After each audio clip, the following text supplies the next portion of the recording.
It's Thursday, June 20th. The Cape Cod Chamber of Commerce has a new president. CEO Wendy Northcross will explain.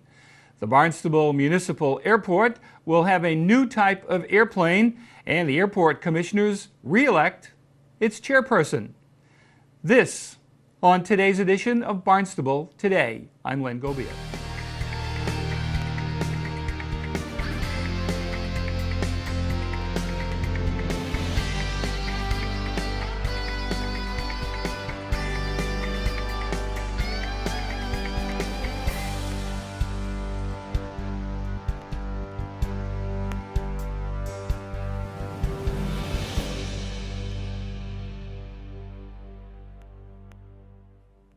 Last week, the Cape Cod Chamber of Commerce held its annual meeting and elected a new president.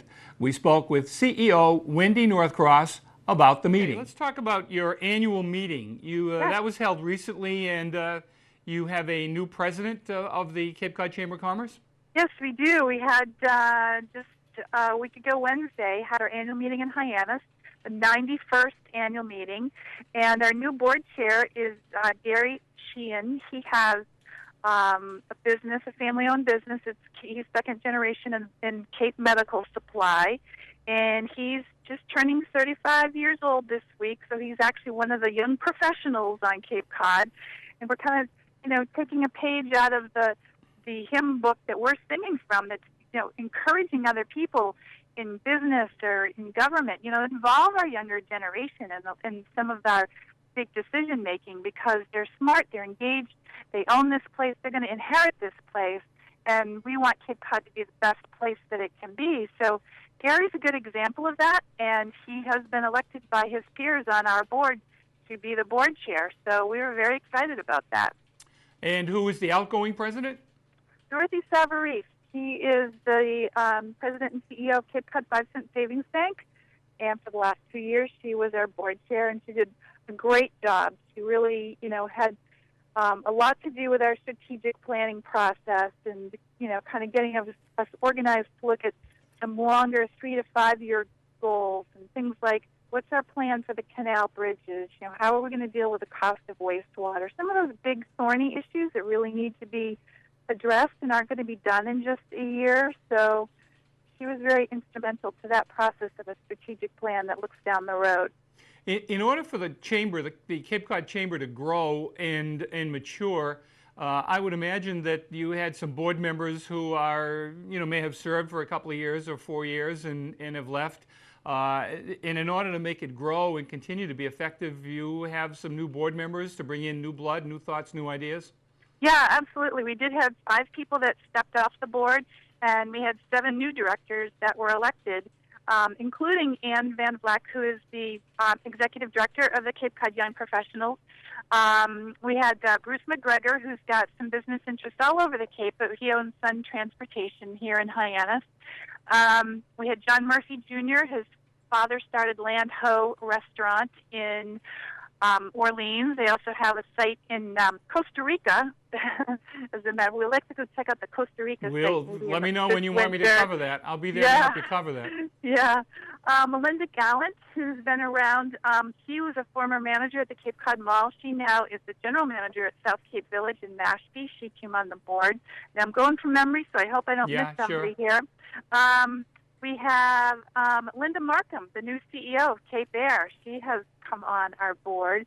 And John Papalardo, who's the exec for the Cape Cod Hook Fishermen's Association, he's also joining us on the board. So it's a nice crop of new people, new blood, new expertise, and I'm very excited about that. So we now have a full complement of 30 members on our board.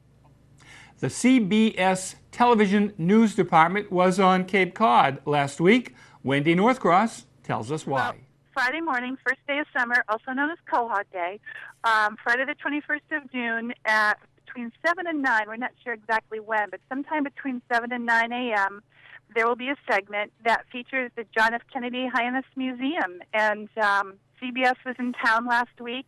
Bill Plant was the correspondent that they sent in. Bill Plant has been with CBS for 49 years. Long time. Yeah. Yeah. So I asked him, I said, well, did you, what was your reaction to the Kennedy assassination? Because that's part of what they were covering is this special summer exhibit at the museum talking about that last summer on Cape Cod and Cape Codders' reaction to the assassination of the president. And, his personal recollection to me was he said the news people were just devastated. He said they really liked the president. They couldn't believe it. Everyone was in such shock, So he was in Hyannis last week, and he interviewed me. He interviewed Rob Sennett, who is a past president of the Hyannis Chamber, but we're both now on the museum foundation board, as is Dick Neitz. And Dick Neitz was kind of instrumental to this special exhibit.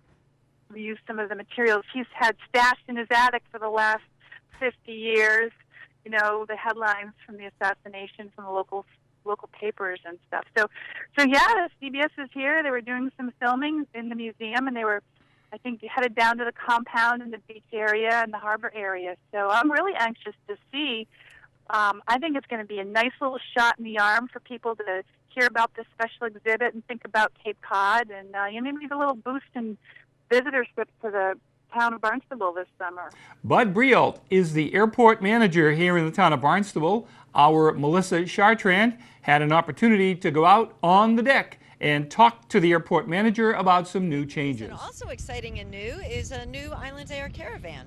Yeah, the Island Air Caravan, which you can see in the background a little bit, is I was hoping to have one on the ramp this morning, but it's a brand new aircraft that they introduced one in 2009, and this week they started operating 2 more, so they'll have 3 caravans. So now they're calling themselves the first all-caravan airline to be operating with that type of aircraft, or in a new aircraft here at the airfield in about 30 years. It's bigger, it's quieter, still takes the same number of passengers, but it carries a little bit bigger payload, and so they can carry really 9 passengers and more cargo at the same time. It's more comfortable, and it's a quieter aircraft. So the people inside the aircraft, it's for that matter, it's air conditioned, which the other ones aren't, and it also it would be a benefit to the neighborhood because it's not as noisy. Exactly. And as you say, it brings not only more people in, more cargo, and I imagine that being larger, it holds more fuel, which is always a good thing as far as sales go. Right, and we were very fortunate. We were able to land a contract with Island Air this year, which has been beneficial to them and to us to provide them with jet fuel for the new aircraft. So it's been a win-win for them and for us and for the passengers as well. Absolutely. And also a win-win for people from the New York, New Jersey area, which I grew up in Jersey, and I know what a long ride it is when I go home to see my parents, that now Cape Air has announced a flight. Cape Air has started their flights last Friday. June 14th was the inaugural flight from White Plains, New York, here in Hyannis. And every flight, I was just talking to them a few minutes ago, every flight has been full, which is a great showing on how much this particular service has been needed. And we've been hoping to get this for a long time. We wanted this flight years ago, and they've finally inaugurated. They're going to start it originally from June 14th through Labor Day, but if it's a success, and they've talked about increasing the number of flights and increasing the length of time that it would be going. So I think this is a win-win again for the airport and for our local passengers in the local area. Absolutely, and all the businesses, it's all a good thing. And then recently at the airport commissioners meeting, we have a new board. Yes. Some new, some old. Some new, some old. Last night we had our annual voting on new officers, and Chairman Ron Pursuti was voted in again as the new chairman. Melissa and Bud then spoke about the budget presentation that will be made at the Barnstable Town Council meeting. And last but not least, of course, we have budget presentations going on. We'll save most of it for the Town Council, but tell me a little bit about what's in your presentation. Well, and I know they probably don't want to hear this, but it's probably about 15 minutes of presentation. Oh no, I know we're not telling them it's that. It's going to be late at night. Again, I think we're late towards the end of the presentations on the budget this coming tomorrow night, as a matter of fact. And we're looking to present our $7.2 million budget and also to talk about some of the concerns that have been raised by the Comprehensive Financial Advisory Committee. So we want to address those up front. For Barnstable Today, I'm Len Gobeil.